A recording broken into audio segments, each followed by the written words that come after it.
انہیں انصاف کے ساتھ ڈیوائیڈ کریں.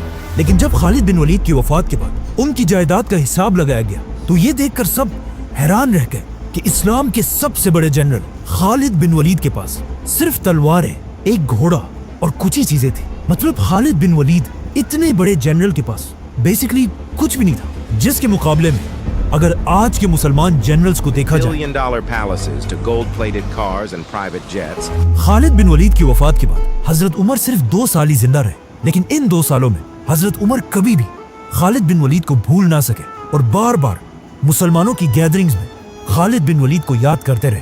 یہاں تک کہ ایک دن حضرت عمر کے پاس عرب کا سب سے بڑا شاعر آیا تاکہ ان کے سامنے اپنی شاعری پیش کرے. تو حضرت عمر نے باقی ساری چیزیں چھوڑ کر اس شاعر سے صرف ایک ہی ڈیمانڈ کی کہ مجھے میرے جنرل خالد بن ولید کی بہادری پر شعر پڑھ کر سناؤ. جس کے بعد اس شاعر نے اپنے فل جوش میں خالد بن ولید کی بہادری کو سب کے سامنے پریزنٹ کیا.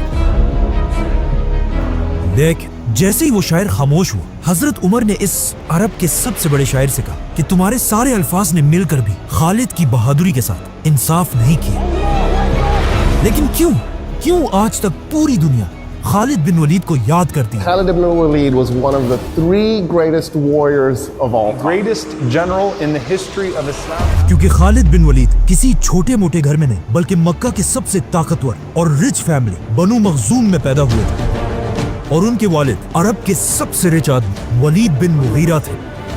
مطلب خالد بن ولید کے والد کے پاس اتنا زیادہ پیسہ تھا کہ ان کی دولت کے بارے میں قرآن میں بھی بتایا گیا ہے، چھوڑ دو مجھے اور اس آدمی کو جسے میں نے اکیلا پیدا کیا، اسے میں نے بہت بڑی دولت دی، اس کے پاس رہنے والے بیٹے دیے اور اس کے لیے لیڈرشپ کا راستہ آسان بنا دیا. فور ایگزامپل کعبہ کو مینٹین رکھنے کے لیے جتنا پیسہ پورا مکہ جمع کرتا تھا اتنا صرف اکیلا ولید بن مغیرہ دیتا تھا. مطلب خالد بن ولید مکہ میں ایک شہزادے، ایک پرنس کی طرح بڑے ہوئے کیونکہ ان کے باپ کے پاس اتنا پیسہ تھا کہ انہیں پوری زندگی کوئی کام کرنے کی ضرورت نہیں تھی سوائے ایک کام کے، اور اسی ایک کام نے آگے جا کر انہیں دنیا کا سب سے بڑا جنرل بنایا. اور وہ کام یہ تھا کہ مکہ کے 3 بڑے قبیلے تھے. بنو ہاشم جو مکہ کے ریلیجن کو کنٹرول کرتے تھے، بنو امیہ جو مکہ میں صرف اپنے پیسوں کے لیے مشہور تھے، اور خالد بن ولید کا قبیلہ بنو مخزوم جس کے پاس مکہ کو پروٹیکٹ کرنے کی ذمہ داری تھی. اس قبیلے کا ہر جوان ایک خطرناک واریر تھا، اور ان کا سب سے امپورٹنٹ کام یہ تھا کہ یہ لوگ جنگلی گھوڑوں کو ٹرین کر کے انہیں جنگ کے لیے تیار کرتے تھے. اسی لیے بچپن سے کوئی بھی خالد بن ولید سے زیادہ گھوڑوں کی طاقت کو نہیں جانتا تھا، کیونکہ آگے جا کر خالد بن ولید نے اپنی زندگی کی ساری جنگیں اپنی فوج کے گھوڑوں کو ہی یوز کر کے جیتی ہیں. اس کے علاوہ خالد بن ولید اپنی زندگی میں بار بار رومن امپائر کی سٹیز کی طرف جاتے رہے اور ہمیشہ وہاں کی بڑی بڑی سٹیز اور بلڈنگز کو دیکھ کر بالکل حیران رہ جاتے تھے.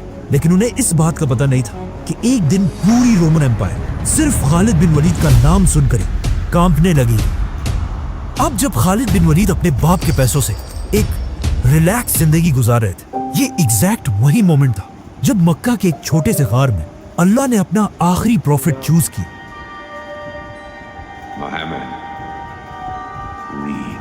اور یہاں سے دنیا میں ایک بہت بڑا چینج آنے لگا، کیونکہ رسول اللہ صلی اللہ علیہ وسلم مکہ میں آہستہ آہستہ اسلام پھیلانے لگے. جس سے پہلے تو مکہ کے سب سے غریب لوگ اسلام کی طرف آنے لگے، لیکن صرف ایک ایسا آدمی تھا جو مکہ میں سب سے امیر ہونے کے بعد بھی رسول اللہ صلی اللہ علیہ وسلم کی باتوں سے امپریس ہونے لگا، ولید بن مغیرہ، جو بار بار رسول اللہ صلی اللہ علیہ وسلم کے پاس جا کر ان سے قرآن سنتا تھا. لیکن آہستہ آہستہ مکہ میں یہ بات پھیلنے لگی کہ ولید بن مغیرہ عرب کا سب سے امیر آدمی مسلمان ہونے والا ہے. تو اب ولید بن مغیرہ نے قرآن کو صحیح جان کر بھی صرف اور صرف لوگوں کے ڈر سے اسلام سے پیچھے ہٹنا شروع کیا، اور صرف یہی نہیں بلکہ اسلام کا سب سے بڑا دشمن بنا اور پورے مکہ میں یہ بات پھیلا دی کہ محمد ایک جادوگر میجیشن ہے. ولید کی اس حرکت سے مسلمانوں کو اتنا نقصان ہوا کہ اللہ نے خود قرآن میں اسے جواب دیا. پھر وہ پلٹا اور غرور سے آخر کہا، یہ کچھ نہیں، بس پرانے زمانے کا ایک جادو ہے اور انسان کی بنائی ہوئی باتیں ہیں. بہت جلد میں اسے دوزخ میں ڈالوں گا، اور تمہیں کیا پتا کہ دوزخ کیا ہے. اس آیت کے کچھ ہی عرصے بعد ولید بن مغیرہ تو فوت ہو گئے، لیکن مکہ میں مسلمانوں پر ظلم اتنا بڑھ گیا کہ اب اسے اور برداشت کرنا امپاسبل تھا. تو مجبوراً مکہ کے سارے مسلمان ہجرت کر کے مدینہ کی طرف شفٹ ہوئے اور یہاں پر اسلام کی پہلی ریاست بنانے لگے.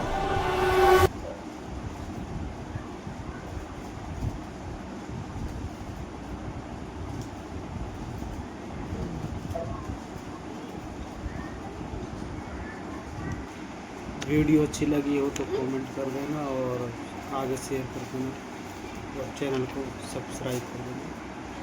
بس یہی ریکویسٹ ہے. السلام علیکم.